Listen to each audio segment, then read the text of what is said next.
Now we're back on Zoom, and I'd like to just share my screen on Zoom and for the YouTube as well. And if you're here in person, please open up your sitter to any Amida. Let's go for the first one on page 51 in your sitter. 51? Yeah. In the shaded box, we're going to read the Vi'al Hanisim, which is the prayer that we add on Hanukkah every time that we. Is there another sitter No. somewhere? Okay. It's fine. You can just listen with the audio, and if you're not up to the visual yet.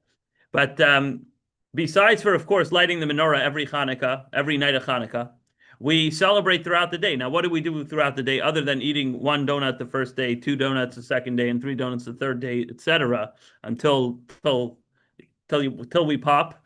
No, that isn't a biblical mandate at all. But we actually are meant to praise God for the miracles. And besides for reciting Hallel every day of Hanukkah, which is a series of paragraphs praising God, we also recite this V'al Anisim section in each of the three daily prayers, as well as anytime we have a meal, which includes bread. In the grace after meals, we include this section. So I want to read it together in the English. It says like this: We thank you for the miracles, for the mighty deeds, for the saving acts, the wonders you have wrought for our ancestors in those days at this time. And then we continue with, for Hanukkah, we continue in the days of Matityahu, the son of Yochanan, high priest, the Hasmonean and his sons, when the wicked Hellenic government rose up against your people, Israel, to make them forget your Torah and violate the decrees of your will. But you, in your abounding mercy, stood by them in the time of their distress. You waged their battles, defended their rights, and avenged the wrong done to them. You delivered the mighty into the hands of the many into the hands of the few, the impure into the hands of the pure, the wicked into the hands of the righteous, and the wanton sinners into the hands of those who occupy themselves with your Torah. You made a great name and a great name for yourself in your world, and effected a great deliverance, redemption for people to this day. Then your children entered the temple by lovely courtyards and 8 days of Hanukkah to give thanks and praise to your great name. So that's the synopsis of the Hanukkah story, really, that we're reciting. But it's obviously in the context of giving thanks to God for those miracles. And I'm just going to quickly stop share, but share the link in the chat over here so that you can access this on your own time, this text as well. So that's just a little introduction to what we're going to be discussing today, which is, we're all familiar with the story of the jar of oil from Hanukkah, that the Greeks entered the Holy Temple, they defiled the oil. Eventually, one small, pure jar was found that lasted for 8 days. But when we look more deeply, there's a question that emerges from this whole story, which is, why did the Greeks defile the oil in the first place? If they wanted to prevent the lighting of the menorah, why didn't they just open every cap and just pour it all out on the floor? Which, this question opens the door to a fascinating understanding of the cultural struggles in history, which was a battle not over territory or military power, but actually a battle over meaning, spirit, and how us Jews view the Torah and ourselves. And so the Greeks were not fighting against religion in the usual sense, but against the idea that there's something divine that transcends human intellect. And so we're going to explore in depth this topic and discover why impurity and purity became the very core of this battle between the Hellenist Greeks and the Maccabees, and why the Maccabees insisted on pure oil, even though they were not technically obligated to use pure oil in that circumstance. And we'll see what that means for every one of us. So it's not just a lesson about Hanukkah, but it's also a lesson about ourselves. This is from a talk that the Rebbe delivered on Shabbos Hanukkah in the year 1962, the tail end of 1962. So let's start with source one. Peter, you want to start us off? This is from the Kitzur Shulchan Aruch, the concise or condensed version of the Code of Jewish Law and the laws of Hanukkah. Go ahead. During the Second Temple era, under Seleucid Greek reign, decrees were enacted that outlawed Judaism and forbade the Jews from studying Torah and observing mitzvah.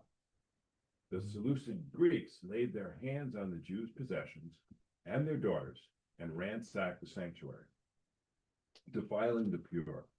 This pained and tormented the Jews greatly. This continued until God had mercy on them and saved them from the hands of their oppressors.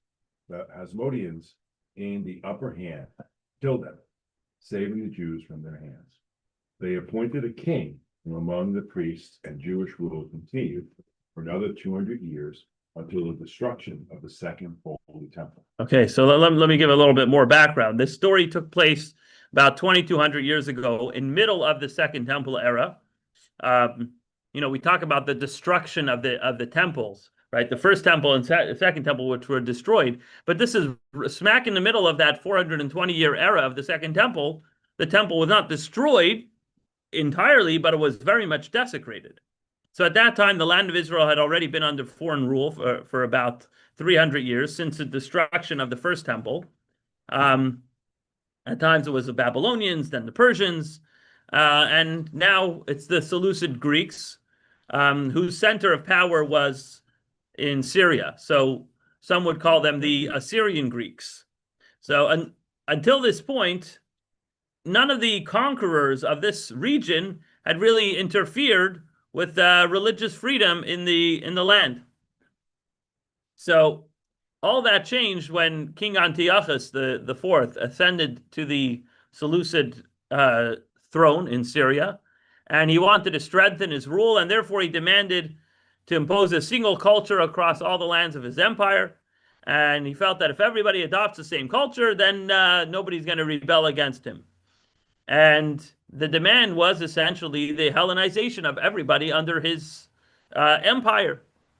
And part of this Greek culture, the Hellenist culture, was to glorify nature and to worship the human body. This is why they had massive Olympic Games and they built stadiums. It was all about, mind you, this was all, out in the glory, as we say. They weren't so into clothes because, again, it was about worshiping the human body and glorifying the human body. And everything was about physical prowess and all that. And in some sense, a lot of religious Jews today have a very, let's say, visceral reaction to professional sports. Why? Because in some sense, this traces back to the culture of the Greeks back then. So, in contrast with their worship of the human body, they scorned any belief in a spiritual being which is above nature. They were all about nature and humanity and all that. And so Antiochus actually launched a two-pronged campaign. In the center of Jerusalem, right across the Temple Mount, he built a magnificent gymnasium where young men trained half-dressed in accordance with the Greek culture. And at the same time, he issued proactive, or I should say restrictive, decrees against Torah. He said you're not allowed to do any mitzvot, any commandments that are directly connected to clear Jewish symbols, such as circumcision, observing the Shabbat, sanctifying the new month, and calculating the Jewish holidays. And he even managed to take control of the service in the Holy Temple when the brother of Yochanan, the high priest, became Hellenized, and his name was actually Yehoshua, but he named himself Jason. And this is part of the whole Hellenist culture, was, becoming very cultured with it. And they were targeting the Jews to Hellenize the Jews and take away their Jewish identity. So this Jason now became the high priest, not by communal recognition, but self-appointed high priest.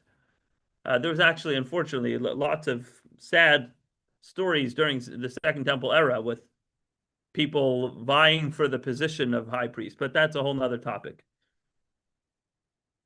Now, the Greeks succeeded in their mission for the most part of complete Hellenization, except for one region in the land, and that was in the hills of Modin. There was a small group which was led by by Matisyahu. He was from the Hashmonaim, the Hasmonean family. They went into hiding originally and continued to observe the mitzvot.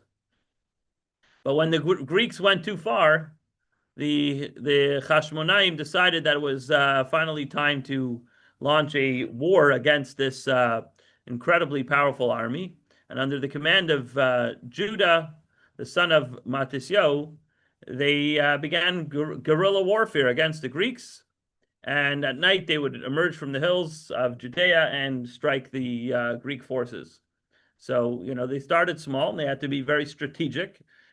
This is part of what we just read about that prayer, is that you put the many in the hands of the few, the mighty in the hands of the weak. So one of the famous battles was called the Battle of Emmaus, or Latrun, in which the Hashmonaim killed tens of thousands of Greek soldiers in a single night. And their method was they lit a bonfire on the mountaintop, which caused the Greeks to discover them. And the Greeks sent a battalion of 5,000 soldiers in that direction, while the rest of the army remained to guard the camp. Meanwhile, the Hashmonaim descended upon the Greek camp, killed thousands, and set the camp on fire. And the group that had gone up towards the Hashmonean camp discovered that it was empty. They had escaped. They went out the back door.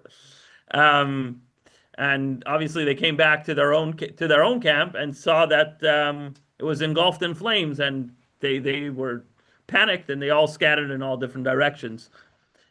So it was a completely miraculous story, and the Hashmonaim achieved stunning success. And after 4 years of bitter fighting, the Greek army grew wary and eventually abandoned Jerusalem. And that's when the Hashmonaim finally entered the Holy Temple, cleansed, purified it, and on the 25th day of Kislev, they renewed the temple service after a long interruption, after being invaded by this Hellenist culture. They finally re-entered the sanctuary, and that's what we continue to read here on page 1. It was the 25th of Kislev, when the Jews successfully vanquished their enemies. They entered the sanctuary and could only find 1 jar of pure olive oil with the seal of the high priest. This would suffice only for 1 day, but it lasted for 8 days until more olives were able to be crushed, producing pure oil. So we just said one miracle of the stunning defeat of the Greeks, but now we're saying a second miracle took place, that when they wanted to light the golden menorah, they had a serious problem. They didn't have any pure oil for the lighting.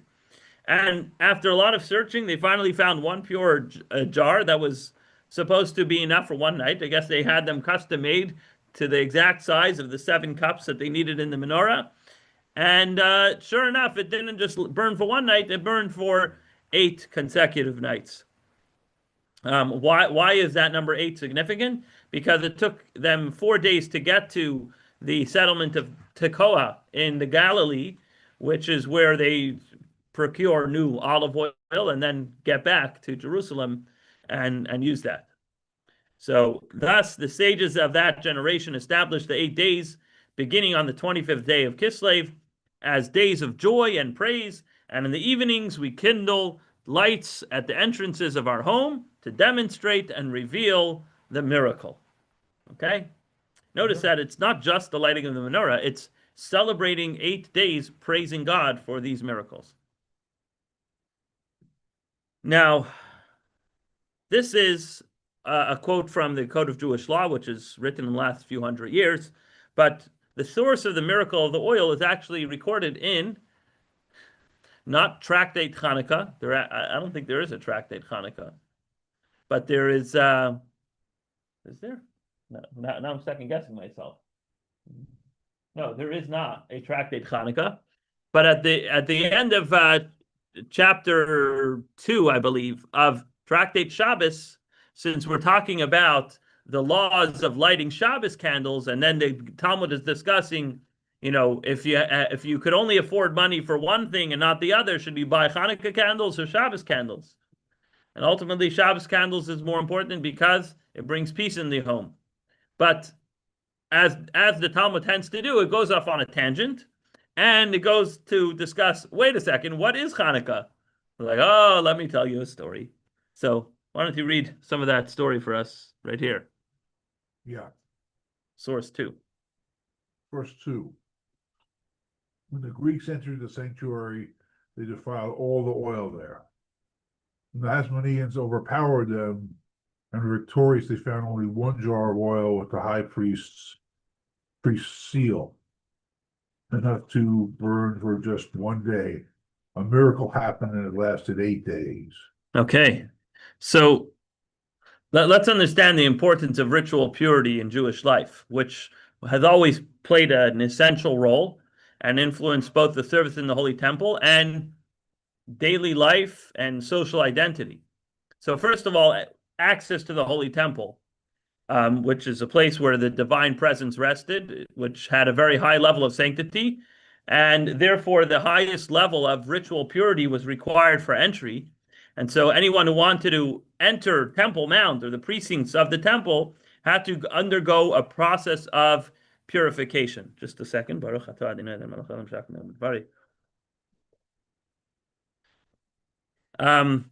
there were the priests who served in the temple. They were required to maintain an especially strict high level of ritual purity. They were not allowed to ever come in contact with a cemetery or a corpse or anything related to death, except where there was a positive commandment that they should participate, for example, in the funeral of their direct 7 relatives, meaning father, mother, brother, sister, son, daughter, spouse. But other than that, they were mandated to never come in contact with any corpse or cemetery or anything like that. And if by accident they did, they had to go through a process of ritual purity in order to be able to perform the sacrificial service and in order to be able to eat from the sacred meat, which there were certain sacrifices that you had to give portions to the Kohen, to the priests. So they were only allowed to eat those things, those special sacred meats, if they were in a state of ritual purity.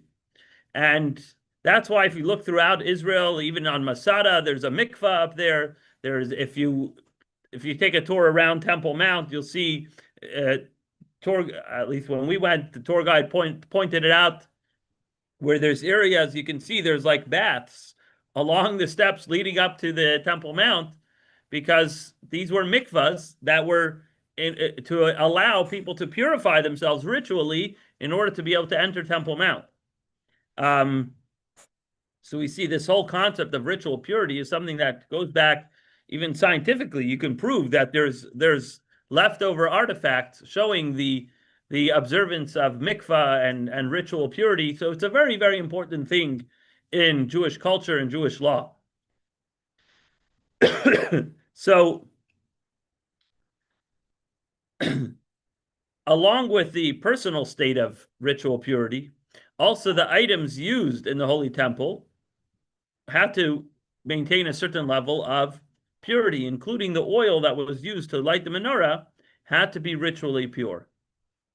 So when the Greeks conquered the Holy Temple, they defiled all the oil, meaning they touched it. They weren't in a state of ritual purity. They never went to the mikvah. They weren't careful about not coming in contact with a corpse or anything like that. So they went and specifically contaminated all this oil, which disqualified it from being in its pure state of lighting the menorah in the temple. And now the Maccabees, who just reconquered and reclaimed their temple, now they have a problem. They're looking all over, and they can't find a jug of oil except for one. What are you guys doing over there? You having fun? Do we have a paramedic in the house just in case? Okay. So eventually, of course, they find the one jar of oil that was sealed with the seal of the high priest. And as the laws of ritual purity indicate, if something's stored in the ground, which is actually how they found it buried in the ground, and it's not open to the air. So the way the system of ritual impurity works is it doesn't enter a closed, sealed bottle like that. So they were able to use that to light the menorah. They were sure that it was clear that it wasn't moved around. It hadn't been discovered. But the problem was it was only enough for one day. So really we have three miracles already. Number one is the victory of the war. Number one was finding the jug of oil in the first place, even for one day. And number three is that same jug of oil lasted for an entire 8 days. So the Rebbe has a very, very simple, practical question. You want to read that one? Rebbe, why did they defile the oil instead of destroying it? A simple question can be asked about this passage in the Talmud. As usual, the simplest points are the ones often overlooked. Clearly, the oil did not become impure by accident. The Greeks didn't just enter the sanctuary and happen to touch the oil unintentionally. Rather, they deliberately and intentionally made it impure, as the Talmud states. They made all the oil impure, not the oil became impure. In other words, they proactively defiled it. It's not just, oh, they were knocking down pillars and they bumped into some jugs of oil. No, they went and sought out every last jug of oil they could find. Yeah. Keep going. Their aim? Their aim was to make the Jewish people forget God's Torah and laws, so they made a point of defiling the oil in order to abolish the practice of lighting the menorah in the temples. Notice how he's actually quoting the make the Jewish people forget God's Torah and laws is actually a quote from that Ve'al Nisim prayer that we read earlier. So the Rebbe goes on to say, however, the question can be raised. If the Greeks wanted to prevent the lighting of the menorah, then instead of making the oil impure, they just should have simply poured it out and destroyed it. By making the oil impure, several things could still happen. First, it's possible that the people would not realize the oil had become impure and would light the menorah with it unknowingly. Right? So mission failed. They're lighting it anyways. Secondly, even if they would know it was impure, they still might use it, since Torah law permits the use of impure items when necessary to perform a communal act of service in the temple. So, for example, we know that there's an obligation to bring a Pesach sacrifice the day before Passover in the temple. And that's a communal obligation. Every family has to bring a lamb or a sheep to the temple. And what happens if somebody is not in a state of ritual purity and thus cannot enter the temple? So then there's a second Passover, a month later, that you have an opportunity to bring that Passover sacrifice. You don't do the whole, cleaning your house and all that, but you can bring the sacrifice a month later. Why? Because you weren't in a state of ritual purity. But what happens if everybody's in a state of ritual impurity? So then everybody's allowed to bring the Pesach sacrifice as they are. That's the rule. It's called Tuma Hutra B'tzibur. Impurity is permitted in the public, meaning if the whole public is ritually impure, then we can go ahead and do the communal obligations that are necessary.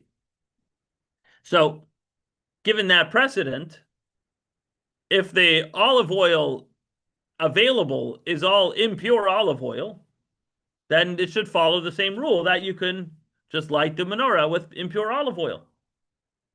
And that is indeed the law. So keep reading. Among the Greeks, there were Hellenized Jews, including some priests, and they would have known that the people would find legal reasoning to permit lighting the menorah even with impure oil. However, if the Greeks would have poured out the oil and destroyed it, then without oil, the lighting of the menorah would have been entirely impossible. No amount of legal arguments can replace actual oil. It's very nice that you can say, well, you're allowed to this and that. It's gone. It went down the drain. Forget about it. So again, this is important to understand the historical context over there. The process of the Hellenization in the land of Judah primarily affected the upper class, noble families of priests in Jerusalem and the wealthy merchants. That's who they were targeting. And one of the leaders of this movement was Jason, the brother of Chonya the priest, who was appointed high priest by the Greeks after offering them a large sum of money for the position. He bought his way in. And Jason tried to transform Jerusalem into a Greek-style city. I think it's called like a polis or something like that.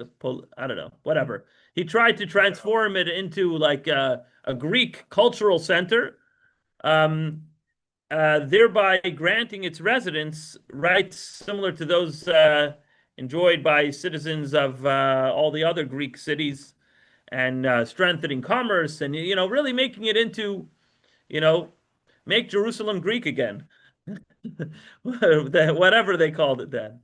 So now another prominent family besides for this Jason, another prominent Hellenized family was the Tobiah family, which collected taxes on behalf of the authorities, and they held estates in Judah and the eastern Jordan region, where they led luxurious, indulgent lives. And since many Jews, including the priests, joined the Greeks, they certainly informed the Greeks that there was a halachic leniency allowing the menorah to be lit even with defiled oil. And accordingly, since most of the Jewish people were participating in the war and were ritually impure from contact with the dead, halachically it would have been permissible to light the menorah with impure priests and with defiled oil. And so the Jews would not have needed a miracle to be able to light the menorah. They just needed to pick up any available cracked jug of oil, take out the shards, whatever, and just pour it in and light it. So if the Greeks' objective was just to stop this temple service and to prevent them from lighting the menorah, why didn't they, get rid of the oil and pour it down the drain? Why did they just defile it?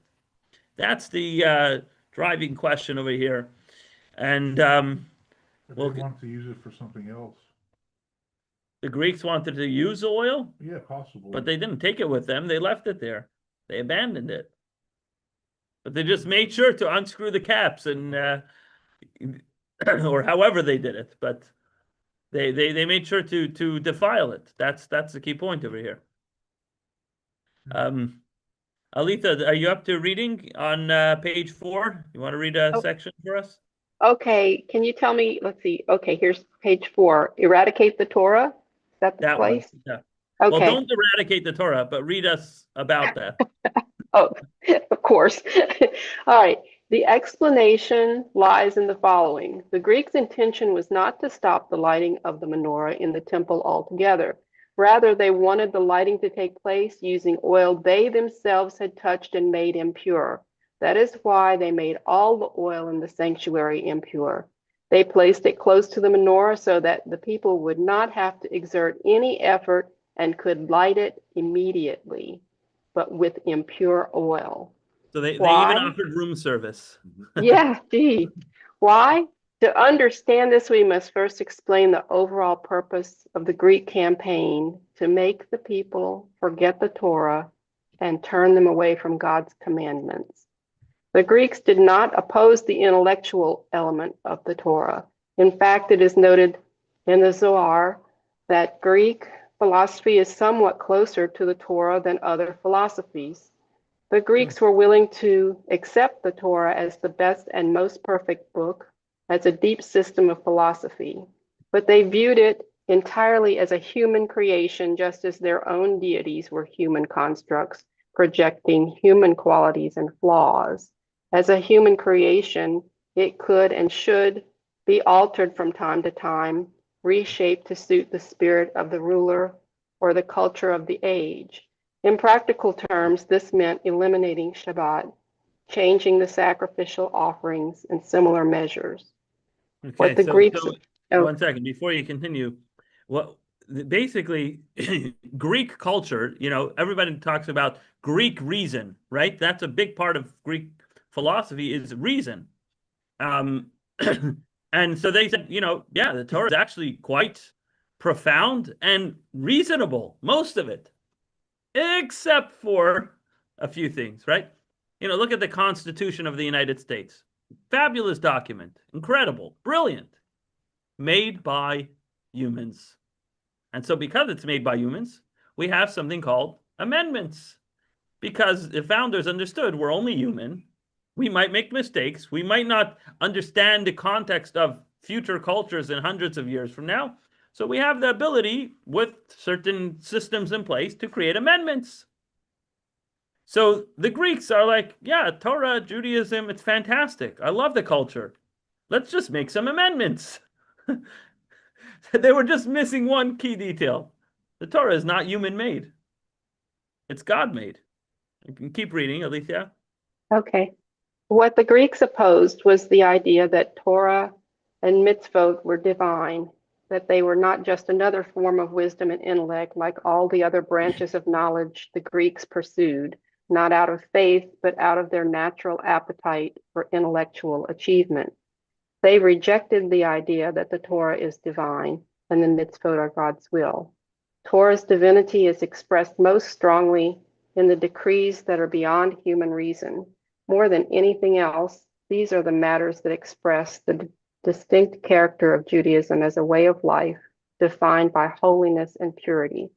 Should I Okay. continue? That's good. So they didn't care if we studied Torah, but they didn't want us to study it as God's Torah. He said, you want to take Genesis and read it? Yeah, take off your shirt, put on your swim trunks, lie down at the pool, and read your Genesis. It's fantastic. It's very thought-provoking. Of course, we'd never do that. We treat it with reverence and holiness. Many people will even put on an extra belt and put on a jacket or a yarmulke, something. We treat the Torah with reverence. The Greeks are like, no, no, no, no, no. I like the content, just the whole spirit of all that. Like, leave that somewhere else. And they're like, so, you don't have nobody walks into a math classroom, and the professor pulls a math book off the shelf, and then everybody stands up. Whoa, a math book, right? But yet, in our culture, you take the Torah out of the ark. Everybody has to stand up until the Torah is placed on the bima. We treat it with reverence, with honor. A sefer, a holy book falls on the floor. We pick it up. We kiss it. We treasure it. So that's something that the Greeks wanted to eradicate. They said, we could level with you on the intellectual element of Torah, but that reverence, that godliness, that spirit of it all, that's not allowed. And so the same is true when it came to commandments. They're like, you want to do cultural things? Sure. You want to have your menorah as a cultural symbol? Fantastic. You want to have your own cultural foods? In your culture, you don't you eat matzo balls or chicken soup or whatever. No problem. You do you. But when it comes with that, like, no, this actually matters. I answer to a higher authority, and I'm doing this because God wants me to do this. Whoa, this is not okay. And that's why circumcision was such a big problem for them. Because, yes, you can find a doctor today, many doctors will admit that circumcision is actually the healthier way to go. But what happens if someday the medical consensus comes to a point where, circumcision is harmful and it's immoral to do this to babies? Will we suddenly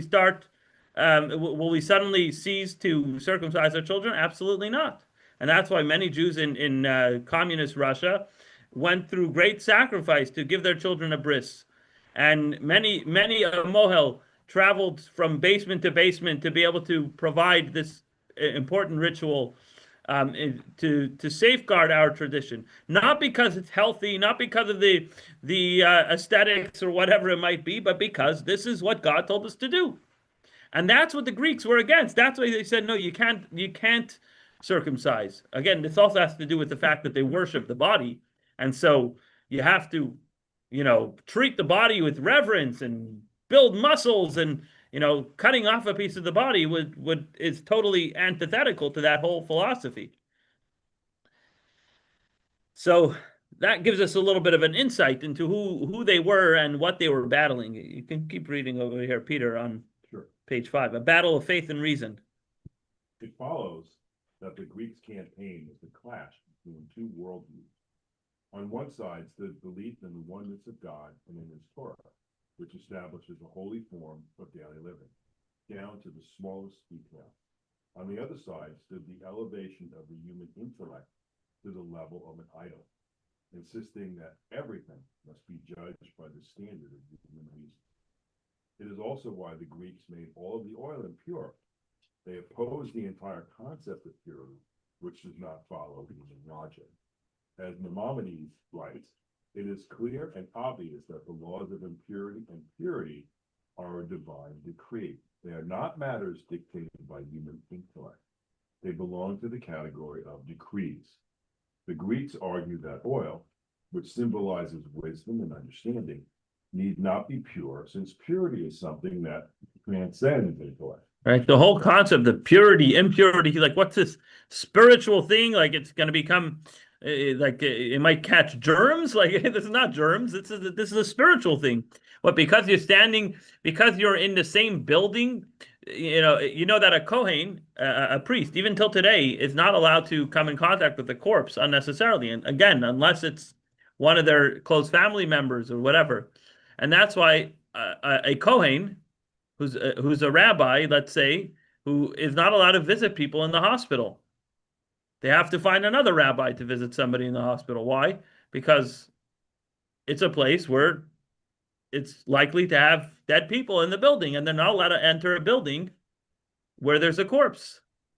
And so, I know somebody at City of Hope. There was a couple that was there. The lady was getting treatment, and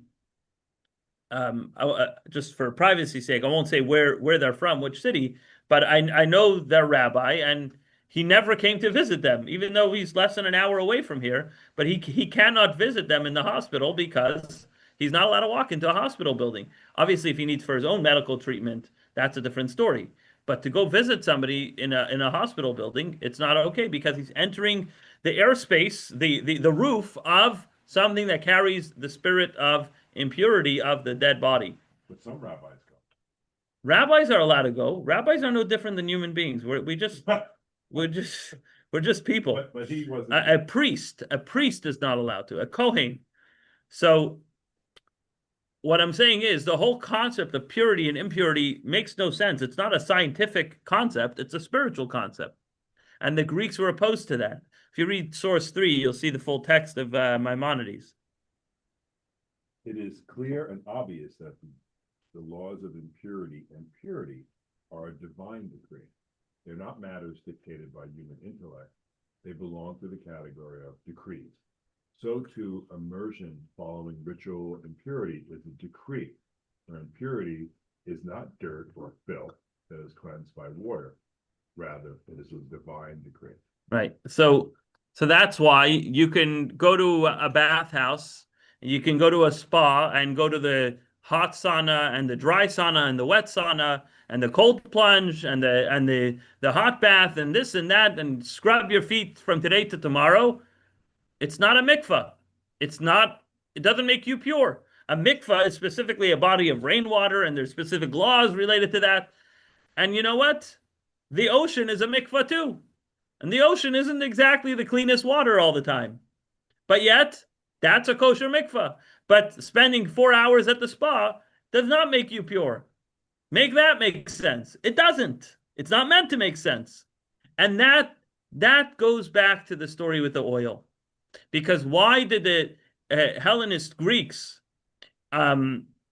oppose the concept of lighting the menorah with the oil is because they didn't like the concept of the pure oil. They're like, what's this business with pure oil? It's clean. It's extra virgin olive oil. Who cares? That's the problem they had. You want to continue reading? The gravest danger. Greatest danger. This was the most dangerous aspect of the Greeks entering the sanctuary. They wished for the menorah to be lit, and specifically in its proper place inside the sanctuary, spreading its light everywhere just as before. They wanted that light to come from oil they had touched, and the touch of a Greek renders oil impure. This is similar to Pharaoh's decree, every daughter you shall keep alive, meaning that the girl should be raised in the spirit of Egypt. This decree was even worse than the decree of every newborn boy shall throw into the river. Okay, so if this is the biggest danger, the biggest threat to Judaism, is when we treat Judaism as just an interesting and moral historical proposal written by humans. And therefore, if there's parts that you connect with and relate to, then do those, and everything else you'll just abandon because whatever, it doesn't mean much to me. That's degrading Judaism from what it is, which is a divine gift, a divine decree. So, and the problem is when you look at it this way, then you'd start to change things and say, well, we need an amendment. We need to change things. You know, this Judaism is outdated, and this is what the Hellenists were claiming, and this was their big battle: was don't do the commandments because God said so. Do it if it makes sense to you. But the flip side of that is, if it doesn't make sense to you, stop doing it. And get involved in the Greek culture. This is the new thing. This is being modern. This is being progressive. This means that we have to build big gymnasiums and so forth. That was their whole thing. And this is the same story. History repeats itself. When Pharaoh decreed that the boys should be drowned in the river so that Moses can't be born. Whoops, he missed that one. But along with that decree, he said, and the girls should be made to live. What does it mean to make them to live? Not just don't kill them, but make them live as Egyptians. Let them follow the Egyptian culture. That's basically source 4 in a nutshell. So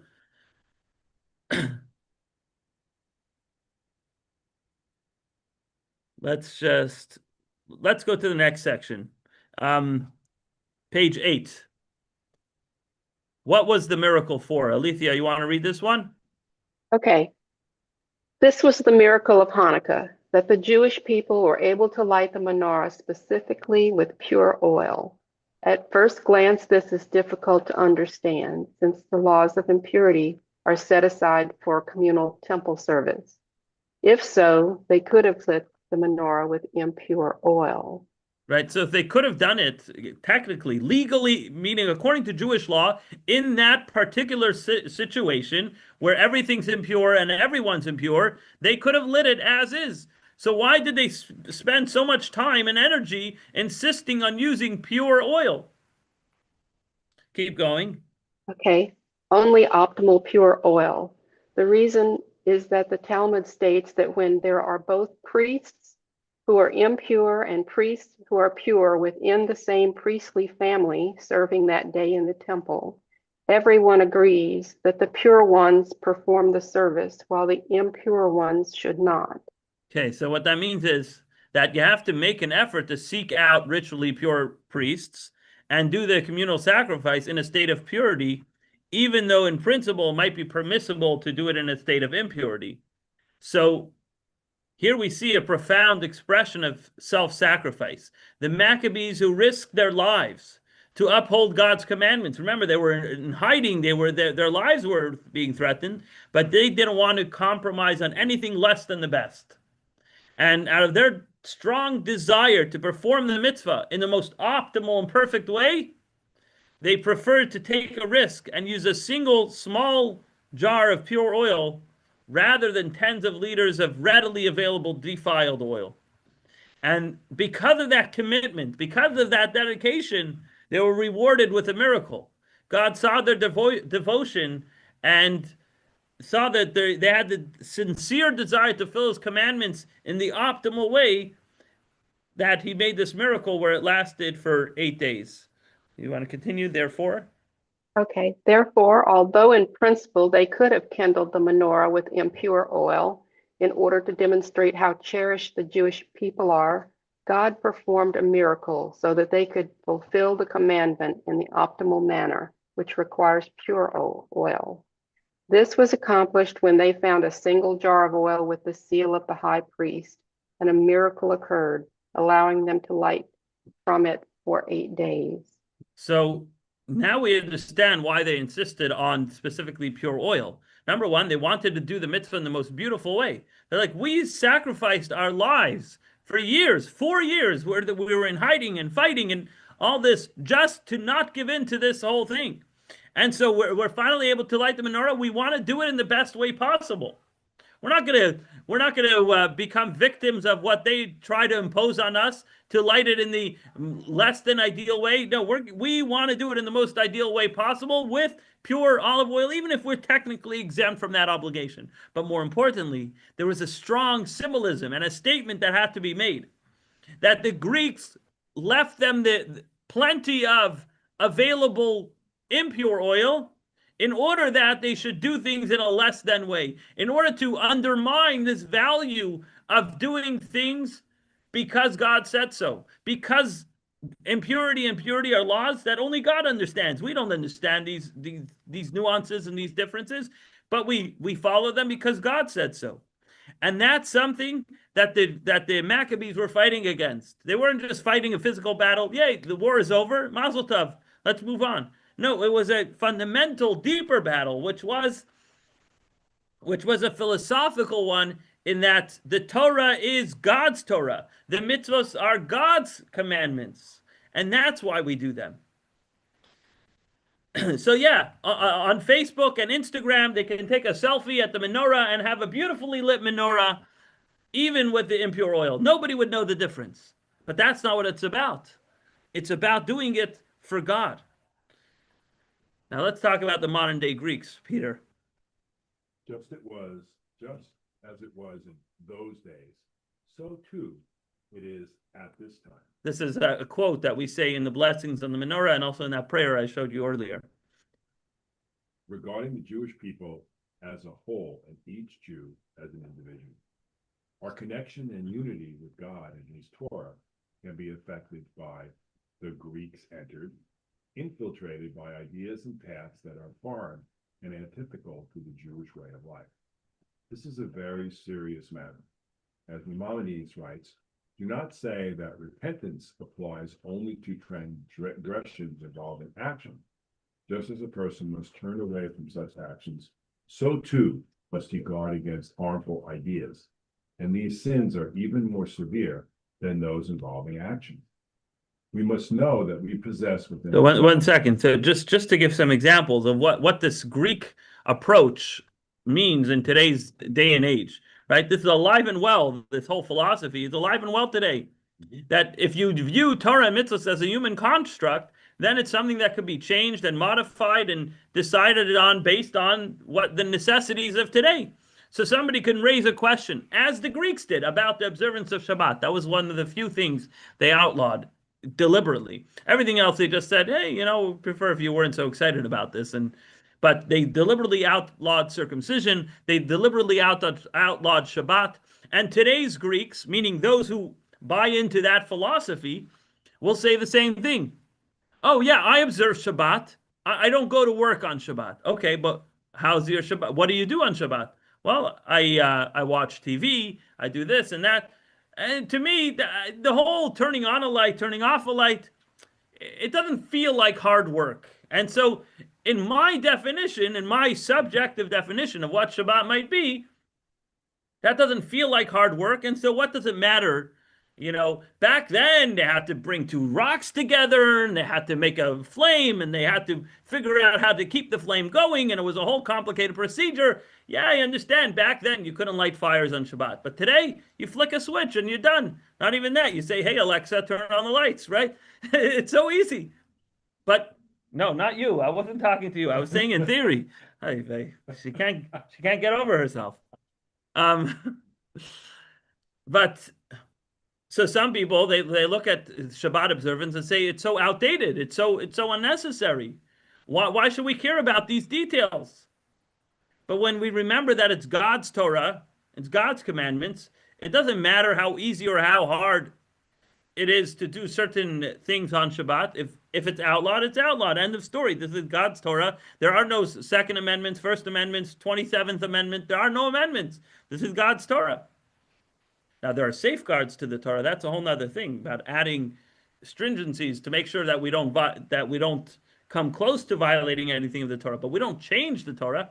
And similarly, there are claims against mikvah and ritual purity, saying, back in the day, women had to go to the mikvah after their cycle because they felt unclean and they had to go take a bath and they had to jump in the ocean so they can cleanse themselves and feel refreshed again.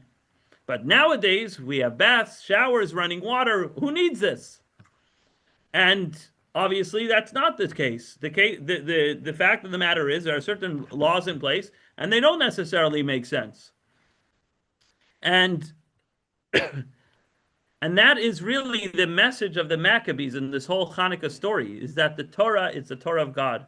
It's above human intellect. The reason for the prohibition of lighting a fire on Shabbat is not because it's difficult and we need a rest from it. The reason for mikvah is not just physical cleanliness, but there are additional divine and spiritual reasons that have not been revealed to us, and therefore we have to continue observing them without any change, without any compromise. And we do them because God told us to do so, and His commandment, His understanding is beyond human comprehension. Now, what should a person do if they're listening to this and they say, well, maybe I'm a Greek. I'm kind of agreeing with them. I'm kind of agreeing with this whole philosophy. It's hard for me to get that out of my mind and feel like I should continue doing these things that feel so archaic and feel so irrelevant and they don't make sense to me. What do I do if I began to identify with the Greek philosophy, so to speak? So the Rebbe says like this: we must know that we possess within ourselves one small jar of oil, sealed by the high priest. What's that a reference to? This is the innermost part of our soul, the divine spark within the divine soul, which always remains completely pure. Our task is to kindle it, so that it illuminates our entire home and our entire lives. At first, it may be only a small light, shining for a short time, but it has the power to illuminate our entire being until it becomes a constant light.